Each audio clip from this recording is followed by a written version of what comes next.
I honestly think one of the best picks for Umpty, given his playstyle and based on what we saw last game, is first pick Udyr. I'd just grab it early, draft around it, try to control that vision, be aggressive, get some priority in your lanes, and play around that jungle pick. Prioritizing jungle in general, I think, is a strong move for Fred at Brion. You can take something like a Rumble if it's left open, but I think you need to keep that one in the jungle, probably, especially depending on how those matchups are going to go. Yeah. I think putting your focus on Umpty is the best way to do this. And our UI disappeared for a second. I don't know if that means that there was a This might have mistake. been there might have been a whoopsie situation Yeah. where a ban wasn't possible or something like that. But we still do have the draft music going on, so maybe we could just pretend that we think the draft is still going. So we're looking for the second ban out of T1. What's the second ban going to be out of T1 here? Well, I mean, I could guess that putting a ban onto something like the Udyr is a strong option. We saw the Karma ban already. Renekton, also strong ban to do on red side here. Mm-hmm. That sign earlier with the drawing said, "Faker, why are you so damn good?" Scientists have been trying to work that out for many years now, and we're still not at the bottom of it. I think that Akali was going to be banned next. Another strong option for sure. Although, you know, first picking it, we're not quite there. I mean, we are there. We have seen it once, but I don't think we're like straight default to first pick Akali here in the LCK. I think other regions certainly on that one. I think the LEC is certainly a region where just snapping up the Akali as soon as you possibly can is a good idea. So, quick update just from peeking behind. It appears the draft, or rather the lobby, is being remade. So I imagine we will redo the draft with the same picks, seems to be the case. Yep. So just giving you guys a little update. We should probably be back into this in, I'd say, less than 30 seconds if I'm being optimistic, and I think we very well should be. I still like to infer that the draft is still going on. It was a first pick Rumble. Immediately, the answer on T1's side of the Rift was to grab themselves that Udyr, which we're a little bit frustrated with, but you can understand Cuz wanting to go for a tried and true option, as Fred Brion will then collect Teddy's Ezreal, which is so exciting. Although I guess theoretically most likely it would be the Kalista that we have seen banned against Teddy quite a lot. Yeah. Teddy and Ruler has been basically permabanned. It is 100% permabanned against Ruler, but Teddy, he's managed to pick it up a couple of times. People don't like it when he plays the Kalista, but he certainly is very, very good on the champion, and T1 do put a lot of stock into it. I mean, I think you should. Teddy is one of the scariest players, I think, in the LCK right now. You know, I think about players that do well in a meta like this. Teddy is definitely on the top of the list. It's been great all year. Doran, another player that we talked about a little bit yesterday, as being one of his metas, right? To be able to play the bruisers and really strong side laners. Yep. And kind of be on an island and play a 1v1 game. He's very great at it. Feels like Lava is excelling in this meta. I didn't expect him to, but he's had a pretty good season so far himself. He certainly used to be the Orianna Corki guy, and that was all he played. Yeah. For what felt like forever. Then Zoe came out, and he was able to play that champion as well. And now it feels like that champion pool really has widened. It really has. And that's always a good thing to see. Yeah, absolutely. And Lava's been around for longer than I think a lot of people realize. I think a lot of people think, wow, he just came onto the scene last season when he was the guy for Fred Brion. But not to be the truth. Not to be the case, rather. You were trying to say the case and the truth at the same time. It was like the Mean Girls moment, the gruel situation. Okay, here we go. Hey, there we go. Okay, so let's see whether we were correct in where these bans are going. Is of course, Karma Tam were taken from Fred Brion. T1 took away the Lucian this time, and of course Lucian was absolutely deadly and needs to be banned away against Lava. So things like the Akali, the Renekton, still available. The Gnar, which is very popular against Fred Brion, also still available, but not exactly a first Not pick. a first pick, yeah. I don't think. Yeah. I think you save that for second rotation if you're going to take that as Fred Brion, and I don't think T1 will ban it here. Does Lee Sin get the priority here for Fred Brion is my question. Yeah, he will. And I think you've taken away two of the strongest supports for bottom side that empower Teddy's Ezreal, that empower Teddy's Senna, right? Even the Varus that we've seen so far, too. You know, the Keria Kench is definitely one that you want to remove. You take away Faker's Lee Sin here, and also it's just a strong flex pick in general. For T1, I think the easy bans are, you know, something like the Akali, right? Yeah, I think Akali needs to be taken away. I'd rather than ban the Udyr. They're going to ban the Kalista. Oh, interesting. I find that strange, but... I mean, Henna did play back-to-back games of it against Sandbox and won both. Certainly demonstrating to us why the Kalista is strong currently. But there is the first pick Akali that we were talking about. Second one for the LCK. People are catching on. And Lava was able to get so many Pog points with this champion. The Kalista ban, like you said, I should mention it, 4 out of 5 of his games prior to today he played it, so... Yeah. And it's not a shocker by any means, but I don't think it's a strong ban compared to the Akali. And, like, if you're thinking about players you're scared of and champions you're scared of, you don't think of Henna's Kalista as being this terrifying one, but they took away the Karma for this Ezreal, so it's not going to be an insanely oppressive lane, but still a very strong pick, and with the bans here on the Kalista, or the ban on the Kalista, it's, I think, a really nice choice here for Teddy when he's not going to be able to play this Senna. Yep. Because we'll see what he decides to go with.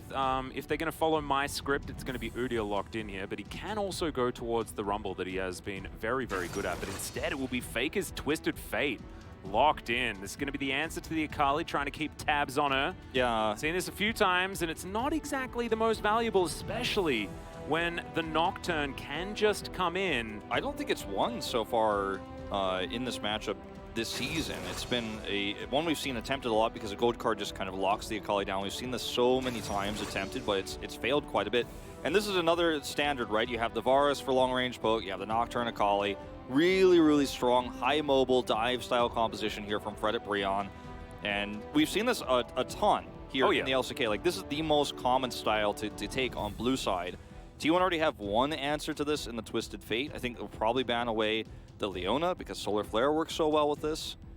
And the Jace coming through here kind of implies you might pick up the Nara in the second phase, but they could have banned it instead. I'm not a huge fan of this kind of blind Jace this early on. It's a lot of poke damage and a lot of side lane. This feels a little bit like T1 with a bit of a subterfuge style of composition, right? Like, try to avoid at all costs going for these 5v5s and just sneak objectives around the map until your wallets get so heavy you can just drop them on the heads of your opponent.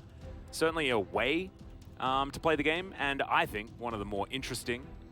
However, a lot of people don't like the fact that, you know, it's not as exciting. Wukong going to be banned again against Hoya. They banned the Wukong, which, again, really implies, I do like this Rumble ban a lot.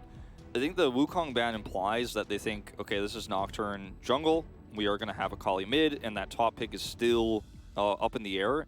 And if they leave the Gnar open, it's not appealing into the Jace. That's, you know, where the Jace comes into this. Thresh gets banned away here, so making Varus' life more difficult. In T1, they've put a lot into this draft very face-up, but actually it feels like they're one step ahead because Twisted Fate's great against this type of dive composition. Jace is great into the Gnar you're expecting here. Feels somewhat blind, but you have a lot of flexibility in what you could do in your jungle. And T1 are reading the draft super well, and they left the Akali open, had the Twisted Fate counter pick prepared. This was not a surprise for them. So I'm very impressed with this T1 draft so far. It's like a counter, but then it gets countered, though. You remember, like, Nocturne exists, and TF hates Nocturne a lot. So that is genius out of Fred and Brion. They did answer something, but there's the Leona that you've been calling for. Yeah, it's taken away, not banned, but removed in this regard. And also, if you're going to have, like, this pile-in composition where everyone's going to dive on a single target, then, you know, the Leona stock does go up. It's pretty massive. She becomes a great bodyguard for whomever Nocturne is going to try to dive upon, uses Paranoia towards. There's the Udyr pick. You know, not used the way not drafted as high priority as I thought, but ends up picking it here. It's going to be great for controlling a lot of that vision. It's going to have a lot of early game power. Braum here with the Varus, a strong pick. Not going to see any Nunu. Don't get excited. Keria having a bit of fun right now as we've got a bit of a Freljordian ending, potentially, as 8 seconds on the clock for Keria to make his decision. Nidalee is an interesting one. Pairs very well with Twisted Fate.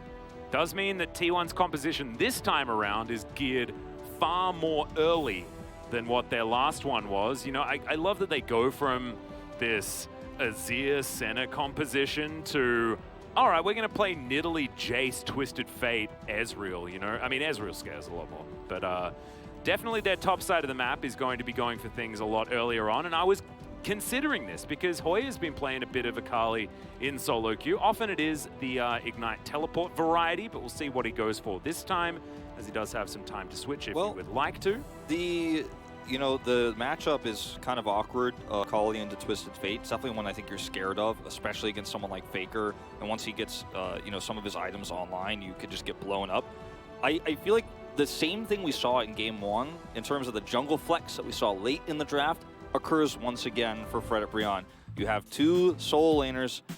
Nocturne could have been played jungle, and they decide instead of trying to counterpick the top matchup into the Jace, they pull in Umpty's Udyr. I think it's a good pick. I like this one a lot more than the Diana we saw at the end of the last draft, but I think a lot of similar problems apply to Fred at Brion here in this composition. Going to have to get a tempo advantage. You're going to have to actually get those kills early. This time, you're not getting crushed in lane as hard. You don't have that insane prio disadvantage, but it feels very similar. And T1 have that Teddy scaling for the late game. Theirs isn't going to scale as well. There's no Azir in this case, but I really favor T1 once again.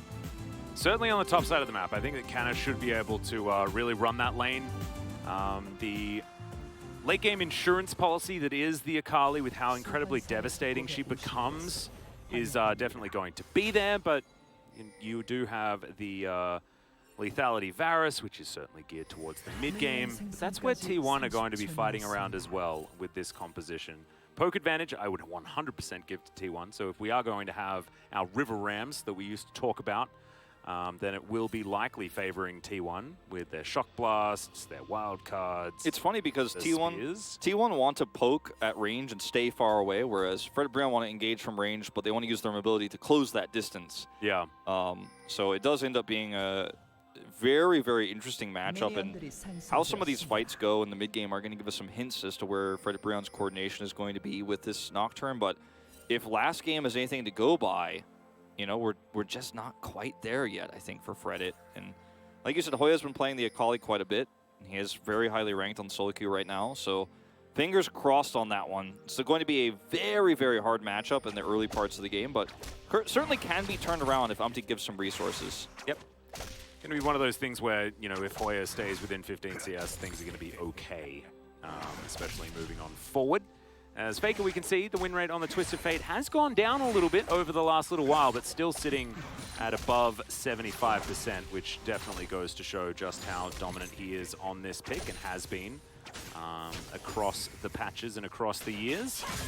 Yeah, it's been a tough pick in the LCK here for summer. It has not worked as well as it should on paper, right? When you look at what Faker, or rather what Twisted Fate should be able to do against an Akali, against a Nocturne, just press the gold card button, stun them, and everyone blows that target up. It's a lot harder to do in practice when you're trying to stay alive yourself as the Twisted Fate. You're also trying to get a little bit of side lane pressure done. It's very, very difficult. You usually, against this kind of composition, don't have the ability to use your Destiny Gate aggressively and actually go towards the top of the map and look for picks. That just doesn't happen as much in this meta as it did in spring. Yeah, not to mention the fact that Braum basically just makes T1's composition feel awful. With the fact that the Unbreakable is so extraordinarily good. We saw that utilized yesterday to such great effect. Braum is just so good at anti-poke. If he can utilize the door effectively. And as you can see, Bro also going to have a decent time in the laning phase as well with this combo. Umpty going to move up towards the top side as Hoya does move forward, but it's just going to be some vision clearing, and now it's Cuz's turn to turn up and see what he can find. As Rift Scuttlers are going to be available pretty soon. Lava just soaking a bit of aggro here as, okay, Umpty's going to move on forward. That's the flashes going to be traded between Umpty and Faker, and I guess if you're Umpty, you're pretty happy with that. Faker knew target on Faker's back. Yeah, Faker knew it was coming because he knew he had just been spotted towards the top side of the map. Umpty, of course, and is ready to flash. Feels really bad to lose that there, but he was completely ready, was not going to be caught off guard, and reacts extremely quickly, so not the end of the world. But yeah, like you said, in terms of the flash trade, you're going to feel good about that for Umpty because he can come back and do this once again. Lopez still has his flash. Yep. I like that he holds onto the flash for quite a while there as well. I mean, I think we knew that Faker was flashing in that situation, but made sure that Umpty had to invest it. Yeah, that is certainly good news. As, yeah, here on the bottom side, certainly a lot of priority for Fred and Brion. Good news there. But T1 just happily moving themselves towards some level 6s and some potential skirmishes. Eyes are going to be on Cuz and what he can actually do around this map as the Nidalee. As Canna taking a bit of damage from the 5-point strike. Is okay, Carrier in a bit of trouble. There's some he good will move on in. CC in the mid lane for Cuz, and I mean the Yeah, gold card is guaranteed, and that's where I think he's gonna find a little bit of his power. He did roam mid off camera just there and try to make a play when Faker stepped forward and hit a gold card, but doesn't get anything done. Doesn't get a flash. Not a significant gank there, but he's trying to find something in this early game. If he doesn't get any kills, it's still okay. I think in this game, to have the Nidalee slowly scale up the jungle farm, it's not a game where you feel like Nidalee has to accelerate into a lead and get that harvester really fast, hit those insane spears. You can play this one a little bit slower with the composition T1 have. Yep. Well, I just want to see a fight around this Rift Herald and see whether T1 can start breaking down some turrets so that this quite poke-based composition can really get online. As Fred Brianna continuing this pressure on the bottom side, as we can see. Carrier, of course, did have to go back home. He's going to be moving back in here as Teddy's down by about 10 CS, but he should be able to pick up at least a wave here. So the gap should be, reduced to approximately 6 or so. And when we do see Lava hit level 6, that's when I think you can start to make a play around the Drake. The timing of this actually for T1 is pretty thin if they wanted to make a play before that with a little bit of prio. Meanwhile, Kana... Yeah, Umpty's going to come on in. Doesn't have flash, remember, so Kana's going to be absolutely fine. He's just going to move on back. And no joy for the Udyr, unfortunately. And now that Lava's got the 6, and we do see the rotation back in from Henna and Delight, I think a group up for the Drake here is definitely what you want. As Fred Brion, you're going to have to trade it for the Herald very likely. And I mean, look at where Cuz is right now on the map. In the mid-prio goes a couple of minutes. Yeah. So I think, if you rush this Drake down, maybe you might be able to prevent T1 from trading it.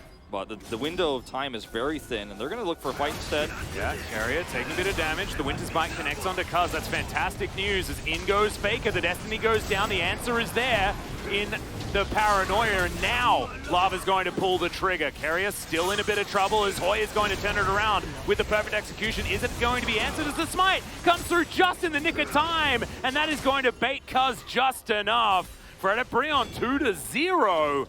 And this is like a minute and a half before the Herald's even alive. Yeah, right before the Herald spawns, a skirmish that T1 didn't necessarily need to take on this side of the map. I was a little bit puzzled as to why Fred Brion would group up here instead of trying to rush out that Drake, but they end up getting a very nice fight. They see that T1 have rotated up, they know that Carrier is here, and they're like, okay, well, if you think you can win this fight because you think you have the numbers advantage, you're not actually correct. We have long-range engage. Umpty hits the stun, is able to get the first blood, has that smite, as you mentioned, perfectly timed here just to get away at the last second. And T1 are grouped up here, they commit the teleport. Destiny Gate comes back through here for Faker. And it's just so easy to long range back into this fight, as the Nocturne. Look at Hoya, perfectly timed dash through on the side. The smite comes through, and Cuz is like, no, what have I done? It was so close to his swipe, tidying up 3 people, but unfortunately, that smite was beautifully timed from Umpty. Made sure that he got over to the scuttle so that he could grab that extra health back, and Cuz gets baited. On a knife's edge, really, though. I do like the Hex Drinker. What? Here for Kana. That Winter's Bite literally went through Teddy's body. That was the weirdest thing I've ever seen. I was looking at the items, I didn't see it. Well, I'm glad you didn't see it because that was very, very strange. I'll just believe you, though. And bothered me a little bit. Once again, we're seeing the value of this Braum. I think it's actually a fantastic pick here for Fred Brion. As Delight, it's only going to get better as this game goes on, right? Because if they are sitting in those situations, it is difficult, as Hoya is going to hop into his Shroud. Kana wins out the trade for the moment, though, but you can see this is starting to get explosive. The Hex Drinker, I love this tech. It started to come in against the Akalis. That's what I was just talking about. Like, you build this, it makes you a lot safer. You feel very confident to continue to harass the Akali and push forward, knowing that, if there isn't a punish attempt, you have a little bit more wiggle room there. You see the Seeker's Arm Guard being built on the other side of things. Both laners just trying to make sure they're stable up there on the top side of the map is really nice damage. Yeah. Okay, Canna and Cuz, just as the Goon Squad heading up here, as Lava takes a little bit more damage than he would have liked there from Faker, but looks like a bit of a bait and switch situation as Faker locks the red card. Colors are difficult here today. I have colors in Korean in my brain. because you know, we've started. You're doing learning numbers and colors and things like that. All sorts of things, man. It's really accelerated beyond what my brain really is capable of doing it all at the same time. So it's a toughie. Last day tomorrow, though, and then I get the weekend for my brain to go back to mush, which I'm very excited about. And I can just focus on watching the LCK. That will be my entire life, and I just love it. It's pretty much my entire life all the time because I'm not doing Korean school, so. But you don't have to, because you already speak the language. Yeah, so well, you've passed the test. I'm at the point where I'm like, yeah, no, I know what it's like. It's great. You're gonna enjoy it. It's gonna be awesome. Yeah. The gray matter is certainly being put to the... I'm a 33-year-old man. It's just not as malleable as it used to be, Wolf. It's hard. No, that's just excuses. I should be able to learn. It's just I'm just complaining. And well, I'm doing that while both of these teams aren't really doing a whole lot. They got the Rift Herald, you know, Predabrion did, and yep, there was no trade back on the Drake, so T1 not able to, you know, make a bad situation into an okay situation in terms of objective control. They're farming very well, right? You know, top side, mid side, a lot of control here for T1. But it feels like they're kind of deliberately delaying this Drake fight because I know at this stage, Predabrion is actually pretty strong. And also, they don't want Predabrion, you know, they don't themselves want to push towards a faster Drake in this game. They can actually just kind of slow the game down by not taking it. And taking a risk over the fight itself is just not really a big deal. Like it's just not worth it, rather. Yeah. What you're going to gain from that solo Infernal Drake is not as great as potentially giving Predabrion a massive advantage in this game, so I get it. Faker was actually fishing for a spell shield there, I believe. Cuz just going to be taking his Raptor camp as Predabrion are looking to take control here of this bottom side. As you were saying, of course, you know, not really forced to do a whole lot here, but T1, now we need to talk about win conditions just a little bit. I feel like Bro have this pseudo dive comp that has Henna there as a sort of poke support and Delight for fantastic peel, as well as initial additive engage. Stand behind me ult, certainly going to be able to help out there if Delight can get into position before a fight. As Predabrion are looking for some more plates here towards the bottom side. That's Chains of Corruption going to connect, and my goodness, the poke damage from this Varus is just silly. True Shot Barrage is going to find no joy whatsoever, and neither is Umpty. The top side of the map here, you know, kind of gets a lot of extra gold, but it's traded, right? You already mentioned the plates going down bottom side. They get the Drake, and T1 don't get anything else on the map. So once again, full objective control. They're going to toss this Rift Herald down into the bottom side of the map, give a lot of extra gold to Henna right away.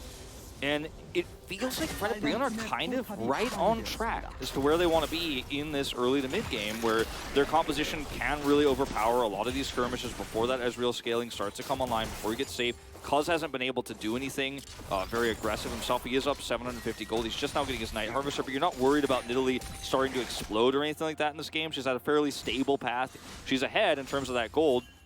Really fast farming jungle, and we've seen a lot more, you know, camping here of Umpty. Oh, but no. Umpty's ahead by about 800. Oh, okay. I thought that was Nidalee, and I was confused. But I was like trying to explain it. I'm like, yeah, well, I mean, I think she's probably ahead in farm, but she's not. Okay, that makes a lot more sense. Yeah, no. But you're not worried about Nidalee, right? She's just got her Night Harvester. And this is the kind of Nidalee game where you're like, okay, well, this is a stable path. This is kind of the stable path that she's going to take without any kills. And you're not freaking out going, uh-oh, like, this is an insane amount of poke. We're going to start to lose control of the game early. You have that objective control. And if you can take that into a second Drake here and have the 2 Drake lead, I think as Predabrion, you're very happy. This is a completely different game than last game. Oh, no, absolutely. And I think that the team's certainly far more even when it comes to said scaling. We saw... you know, Peanut demonstrate the power of the Nidalee. He actually sort of used it a little bit more as a more late-game pick-based champion. Didn't hit a lot of spears in the early stages of the game, which is going to make a lot of Nidalee players out there feel pretty good, because often we do get a lot of criticism for missing spears, but often you just don't need to, right? And you can still win the game. Yeah. Go 6-0 for like 20 minutes or something like that, which was very impressive. Not going to happen this time because currently 0-1-0. Yeah. And he only has about, what, 5.5 minutes, 6.5 minutes in order to get to that. So it's a little bit rougher. But that Night Harvester, like you were talking about, has been completed. Chem Tank done for Umpty. You've got the Stride Breaker in for Lava. It's a game where neither team really wants to fight right now because Predabrion are happy with their advantages, and T1 You know, they don't need to force anything right now, and their composition isn't at its strongest just yet. If you had gotten a little bit of a snowball for Kana, you know, he's up significantly in CS, but doesn't have any kills. If he has a fast Eclipse, for example, you feel pretty good about starting to force some skirmishes, starting to actually look for that poke in those fights, but they don't have that power just yet. So is this going to be a very passive mid-game where Frederick will look for mistakes? I like this aggressive play to grab vision, but that's about as aggressive as you can be as Frederick, unfortunately, with how T1 are posturing on the map. Yeah. So it's going to be a bit of a slower one. You know, it's not going to be like last game where Faker gets a double kill and then it's action-packed, T1 stops for 40 minutes. Not going to be the case this time around. I mean, I kind of wanted that to happen though, right? Because like the classic TF rule, which is how much value can you get with your destinies in the earlier stages, really does set the tone for how the rest of the game's going to go. Really, not a lot has happened from that one. Of course, managed to, you know, get into that mid lane skirmish and save a pick, but ultimately that fight went in favor of Frederick, as you can see at the top of your screen. As Faker is going to find a nice little stun onto Lava, but Lava's going to just run away. Yeah, these are the kind of stuns that Faker's going to be looking for in team fights when Lava's trying to get on top of him. You can see the damage isn't really there yet when he does get the stun. Like, he can't try to, you know, 100-0 him or anything like that. But later on, when he gets rapid fire cannon, he can also threaten Henna. You know, there's a lot of things that Faker's going to be able to do later on in the game with this TF pick. Yep. Even though he didn't get that tempo advantage you were talking about, the way the TF is being picked into this Akali and into the Nocturne is more of a stun bot kind of situation than macro control. It's just so difficult to actually out-macro this team that has so much mobility and so much damage early on in the game. So Faker just kind of sitting safely on the side. Kana, meanwhile. Yeah, there's the perfect execution. Okay, we'll see whether Faker can actually get the save here, as that is going to be the hammer back. Hoya waited, gets the backflip, and that was beautifully executed. Cuz as well is going to get the flash out of Hoya, as Umpty wanted desperately to save his teammate. Actually could have saved the flash, unfortunately, but Hoya just didn't really trust. Next time, maybe the trust fall will work, as Better Shirley has been started. Yep. Yeah. You know, at least he gets out just fine, and this is another great aggressive play here from this composition for Frederick. Now they can look for this Rift Herald play, and it's going to be really tough to counter this without Kana being here. He does have teleport, he's spawning in 5, but the timing just doesn't look like it's going to be close enough here for T1. Yeah, and you can see Umpty actually just entirely surrounded by T1 vision, but because Kana fell down there, they just weren't able to get the position, as Lava is deep within enemy territory. And enemy territory. He's being a pseudo jungler for just a second. He's like, I'm still Nocturne, I can take some camps away. There we go. And steals a little bit of gold away. And this is a scary moment because now you have Rift Herald, you have that control, you have Drake Prio. Paranoia. Yeah, we're looking for Kana again, is Frederick, but the fear is going to be taken down. It's actually pretty nice that they get that ultimate, you know, down. But still, Faker, don't know if he has teleport here, but he's not anywhere near this fight. And even though he survives, they're not going to be able to contest this. Yep, and the Destiny not going to be available, and also not going to have quite enough range, only at level 2. Sitting in the side lane with the Ignite. So this is actually what I was kind of expecting T1 to move towards as their sort of backup win condition, which is play the side lanes, play the map, and try and manipulate your way into a victory, which is something that Twisted Fate can do. And as you can see, this is how it works.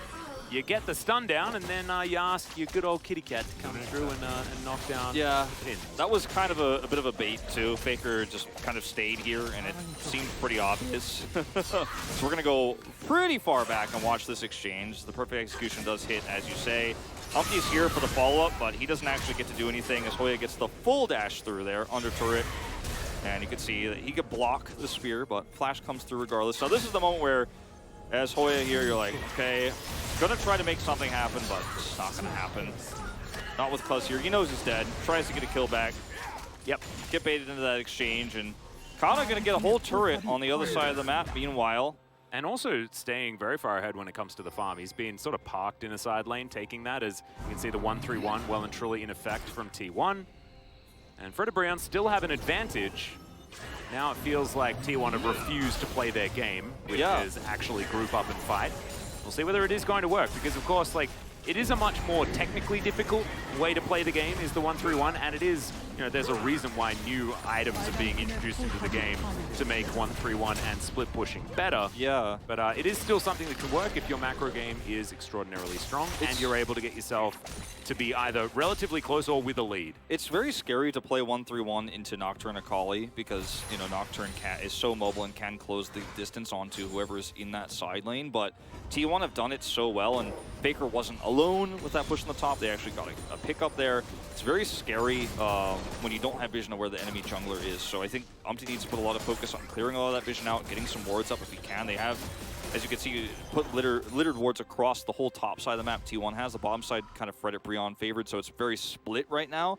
But if you can get a few more deep wards off, you can punish a lot of these rotations from the side laners from T1 a lot better with this composition. But so far, they've been able to get away with it kind of for free here, which is pretty amazing if you're T1. Yeah. And this game will turn around once you start to see these items come online on these 5v5 fights. They have the rapid fire cannon online right now. Huge power spike for Faker here to set up those long range stuns. Eclipse is now upright. You have the Divine Sunner, Muramana both finished for Teddy. And for the first time, it feels like T1 can walk into a 5v5 fight and say, no, you're no longer that far ahead. Your comp is no longer stronger than ours at this stage of the game. Now we can take those fair fights. We'll see whether that is something that they are capable of doing as we move a little bit further. There was a bit of a weird visual bug that we just saw on our screen with Shirley deciding that she wanted to do a bit of teleport action.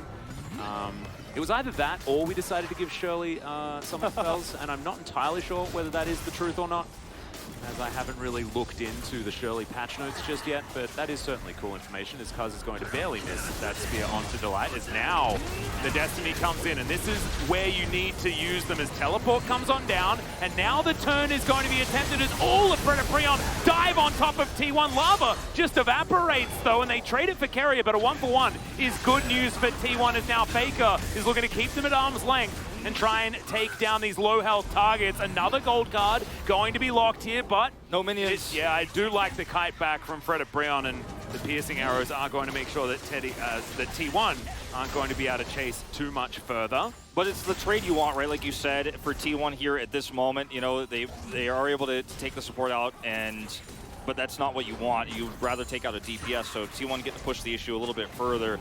As we watch this once again, I mean, it's so difficult, actually, to fight against a Leona copy. It's a Zenith Blade, and this is this defensive turn here, actually, for Fredit Brion. Umpty with a long-range wraparound, but they can't kill Teddy, they can't kill Faker, and the only thing they can kill is an extremely tanky Leona. It's so difficult to take down, so T1 are very happy to chase, and if there was not mid-prio here, actually, for Fredit Brion, I think T1 might have gotten a full team wipe there, or at least gotten a turret. Yeah. So many things in the way of them. Also, Hoya with the heads-up rotation as well. He was almost at that fight already. And so T1 sort of thought that they'd got the jump on them, but unfortunately, not quite. But you saw the idea, right? Like, that's what they want to utilize is vision advantage in order to orchestrate themselves these lopsided fights where maybe Lava isn't within the paranoia range, and they're not going to be able to collapse and gather those fights. However, Delight is going to be so valuable in these situations, so keep your eyes on the Braum to see whether he can really make Fredit Brion's life better, because I still like what Fredit have got together as far as you know, trying to take on this poke/split comp. As okay, Solar Flare is going to connect, immediate cleanse from Henna as he looks to get out, but Umpty is not going to be so lucky. Okay, in goes Faker, immediately will get knocked up, but now he's underneath the turret looking to take down the Varus and does so easily. Goes Golden as well, as Carrier does the same thing, uses it to also block the Akali damage and stop him from dying, and it's Carrier that gets the kill. Can he get the pog this time? Please! I mean, this is T1 outdoing what Fredit Brion's comp is supposed to do. They're the ones actually having these long-range initiations in with area, and then they collapse in so perfectly. They toss in all their long range and then engage. I mean, both Jace and the Nidalee here can poke in and then engage in, and it works so well when you have that free engage from the carrier, and this should just not be happening for Fredit Brion. They walked right into an area where T1 were grouped up, ready to fight. They got punished super hard. Lava's going to go clear some vision here, but that's all you get on the map here as Fredit Brion. Yeah, moving on down, spots out that the you know, at least the dragon is still alive, but it's a big purple worm that T1 will take. And now with their 1-3-1 composition, it's even more valuable as we check this out. Yeah. This is exactly what we were talking about, right? This is T1 finding Look at the wards. that lopsided fight. Yeah, Keria gets in here, actually gets the stun on the Umpty, and then gets a deeper Zenith Blade follow-up into the back line here for Fred at Breon. And there's just so much you can do when you do get on top of a turret like this as T1, because they can just shoot past it. They have so much range, they have so much poke. And Fred Breon could not walk into that without any vision control. There were like 17 wards in there for T1 and not a single one for Fred Breon. And if you don't know where Keria is, if you walk in and get stunned like that, I mean, that's just lights out. T1 completely turning this game around now. And yes, it is going to be an Ocean Soul here, but T1, I don't think they care as much about the Drakes and their deficit there as much as they care about winning every single upcoming fight, which it feels like they're in position to do. Yeah, they should be able to really crack open the map right now, as you can see, focusing on the bottom side at the minute. As Fakey, you can see just in the river. This should be T1 being able to establish themselves, and largely what this has been about is just macro and trying to control how this one works. And T1, as you can see, finally grabbing themselves the gold lead back again as Henna getting chunked out. Another Chain of Corruption is going to miss. Now T1 should be able to push in with impunity, easily taking down this inner turret. Will the inhibitor also fall? They have so much poke, so much siege, they can push with the Baron buff extremely well, T1 can. And if you try to defend the turret, if you step over the line, if there's no minions, you're just going to get blasted by shock blasts. You're going to get shot by Nidalee spears. Baker's going to stun you from a million miles away. Well, here's the paranoia. In goes Fred Breon looking for their opportunity. Okay, Lava has to immediately get out of there as Umpty not going to be so lucky. Normally, the Udyr can run real fast, but unfortunately the damage is just too high, and now T1 will steamroll the bottom side. There's the Destiny utilized from Faker to make sure that he can get towards this inner turret, where they have a minion wave all set up and ready to be taken down. And I love this. It's such a different game to game number one, right? It's so different. T1 are really trying to take the initiative in so many opportunities they're given. Yeah. It And, shows a different side, right? It really does, and it shows you last game, I mean, their composition was so good at scaling, they didn't need to do this, but in this game, they're just trying to take way more control because their comp can punish any overextensions or any dives in. You know, they have so much CC that when you do see Lava ult in like that, T1 can turn on him so easily. All Faker has to do is flash, and the whole engage is dead. Yeah. Oh, Yeah. this is looking really terrible, unfortunately, for Fred Breon. They've lost total control over this game. T1 also being able to deny the Ocean Soul point as well. Like, it's just all sort of compounding. And Fred Breon, it feels like once again, they feel like their use-by date has ran out. When I thought that there was going to be a chance, right? But just hasn't really been enough. Hoya hasn't been able to be that hard carrier Kali that we've seen so many times. And yes, Varus is very strong if he's allowed to poke, and the Braum is a great answer to a lot of these poke-style situations, but T1 really have dissected this map and really claimed some supremacy.